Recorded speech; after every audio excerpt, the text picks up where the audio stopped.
As the Republican presidential hopefuls get set to debate in Iowa tonight, some new controversial comments on the Middle East by the new frontrunner are getting a lot of attention. Newt Gingrich called the Palestinians an invented people. Palestinian officials fired back, saying Gingrich's, quote, lost touch with reality. Dean Reynolds is in Des Moines tonight with more. Dean, good evening.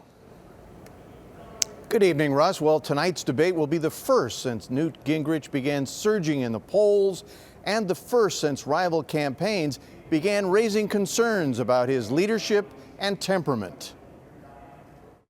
Jewish people have the right to... Gingrich, a former history professor, may well have fueled those concerns with his comments this week on the Middle East. Specifically, the saga of the Israelis and the Palestinians. There was no Palestine as a state. It's part of the Ottoman Empire. And I think that we've had an invented Palestinian people who are in fact Arabs and were historically part of the Arab community. And they had a chance to go many places.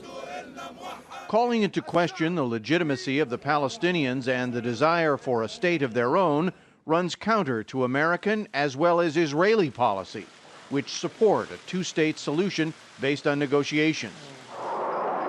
And to say of the Palestinians that they had places to go when thousands were driven from their homes in the 1948 war for Israeli independence created an almost immediate outcry. For his information, before 1948, there was no Israel, and there was no Israeli people. There's a limit to how irresponsible you can be, and I think this is well over the limit.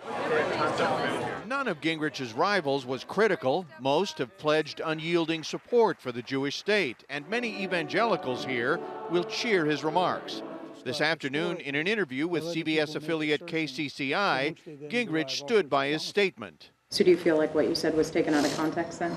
No, I think it's a real argument. And while his campaign also said that Gingrich supports negotiations over the borders of a Palestinian state, his mindset on the Middle East could be an example of a broader issue.